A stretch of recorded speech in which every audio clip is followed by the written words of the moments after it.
આમથી તેમ પડખા ફરે, પત્નીને કહે છે આજે કઈ આપણાથી ખોટું કામ થઈ ગયું છે, ખરાબ કર્મ થઈ ગયું છે.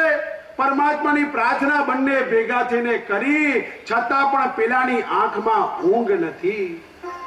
અનન્ય ચિંતયંતો મામ એ જનાઃ પર્યુપાસતે તેસામ નિત્યાભિયુક્તાનામ યોગક્ષેમ વહામ્યહમ. તારા સાચો વિશ્વાસ રાખ, હું તારા યોગ અને ક્ષેમનું વહન કરીશ. એમ શંકર પણ આપણને જ્ઞાન વૈરાગ્ય પ્રદાન કરી સાચી શિક્ષા, દીક્ષા, જ્ઞાન, વૈરાગ્ય પ્રદાન કરે છે. માટે કહે છે વારાણસી દરેક રીતે પવિત્ર નગરી છે. કાશીમાં નિવાસ સ્થાન કરવાનું, ત્યાં રહી સંતોની પાસે જઈ શાસ્ત્ર શ્રવણ કરવાનું, શાસ્ત્રને સમજવાના, જીવનમાં ઉતારવાના, પચાવવાના, આચરણમાં મૂકવાના, ત્યારે મુક્તિ થાય. કાશીમાં જઈને ખાલી શરીરનું મોત એ મોત નથી. જાણી સમજીને જો શરીર થાય, જીવતા મળવાની કળા શીખવે એ સાચો સદગુરુ છે. માટે અહીંયા ગાડી કહે છે વારાણસી પરમ તીર્થમ ગૌયે પ્રાહ મહેશ્વરા ભુક્તિ મુક્તિ પદમ પુણ્યમ વસતા ગૃહામ હરિમ અત્ર સ્નાનમ જપો હોમો મરણમ દેવ પૂજનમ શ્રાદ્ધમ દાનમ નિવાસશ્ચ યજ્ઞસ્યાદ ભુક્તિ મુક્તિદમ. આહા, કાશી નગરી શિવે પોતાનો અંશ મૂક્યો છે, માટે જ્યોતિર્લિંગ તરીકે પ્રસિદ્ધ થયું છે. ગંગાને પ્રાર્થના કરી અને ત્યાં પણ ગંગાજી ગૌતમી તરીકે બિરાજમાન છે.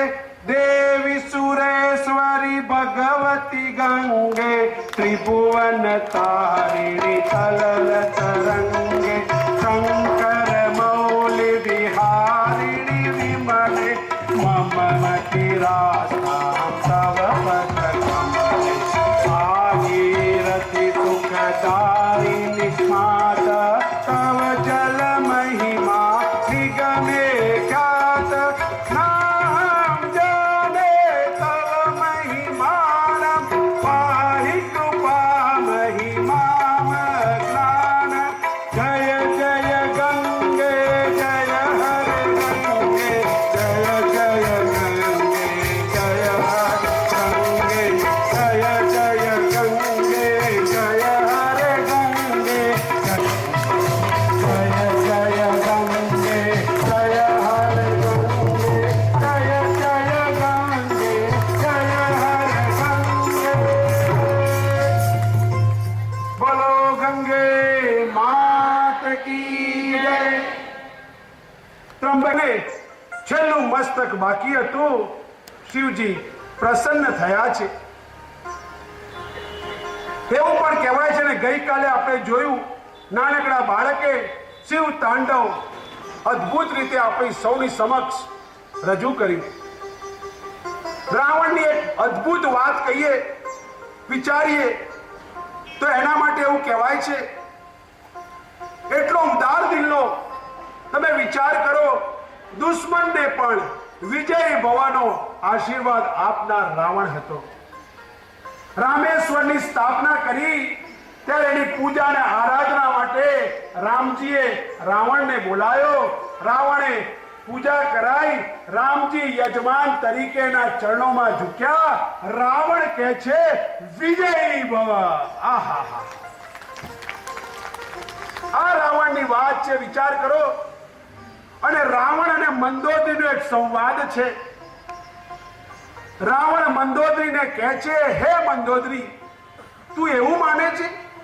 મેં પણ બધા તો કહે છે આ સીતાને ઉઠાઈ લાવ્યો છે, ખોટું કર્યું છે, ખરાબ કર્યું છે, અહિત કર્યું છે. તો કે હા, હું પણ એવું માનું છું.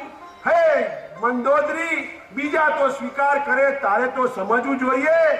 મેં સીતાને લઈ આવ્યો એટલા માટે કે આપણા રાક્ષસ કુળના ઉદ્ધાર કરવા માટે રામજીને આવું પડ્યું. હું કુળનો સંહારક નથી.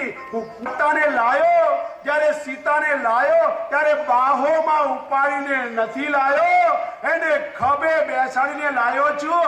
ખભે તો માતાને લવાય, બાહોમાં પત્નીને લવાય. હું માં તરીકે લાયો છું. આપણા કુળના સંહાર નહીં, ઉદ્ધાર કરવા માટે લાયો છું. માટે આજે રાવણ શ્રેષ્ઠ ભક્તમાં સ્થાન પામ્યો છે. શ્રેષ્ઠ ભક્ત એવા રાવણ, અને એવા રાવણે પોતાના આંતરડા બહાર કાઢી અને શિવ તાંડવની અદ્ભુત રચના કરી છે. એણે જટાકટાહ સંભ્રમ ભ્રમનિલિમ્પ નિર્જરી વિલોલવીચી વલ્લરી વિરાજમાન મૂર્ધની. સુતમ મે ગોપાય, આપ સૌનું શ્રવણ કોઈ કાળે નષ્ટ ન પામે. હે પરમાત્માના ચરણોમાં, શંકરના ચરણોમાં પ્રાર્થના કરી મારી વાણી આજે અહીંયા જે કંઈ આપણા મહાનુભાવો ઉપસ્થિત થયા છે એમના ચરણોમાં સમર્પિત કરું છું.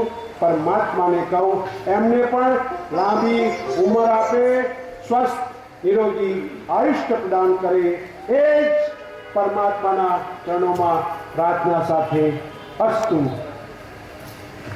પરમ પૂજ્ય સુરેશભાઈ દલવાણી, સહયોગ એન્ટરપ્રાઇઝ વટવા.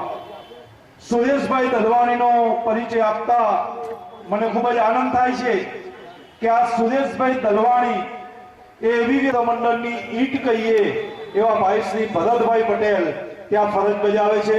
તેઓ ભરતભાઈ પટેલના શેઠશ્રી છે અને એમણે ભરતભાઈને નોકરીની સાથે સાથે હર હંમેશ આવા સેવા કાર્યો કરવા માટે ક્યારેય રોક્યા નથી. અને એમને કહ્યું છે કે ભરતભાઈ, તમે કદાચ 5 દિવસ આજે આપણા આરતીના મુખ્ય યજમાન રહેશે. હું અમારા સ્વયંસેવકોને નમ્ર વિનંતી કરીશ કે આરતી માટે સુરેશભાઈને અહીંયા ઉપસ્થિત કરાવે. સાથે આજના આરતીની સેવા અમારા જે દાતાઓ શુભેચ્છકોને મળી છે તેઓના નામ હું અહીંયાથી બોલીશ. એમના પત્નીશ્રી સાથે અહીંયા આરતી માટે ઉપસ્થિત થશે શ્રી રામ બ્રિજેશ અને યશ પરિવાર.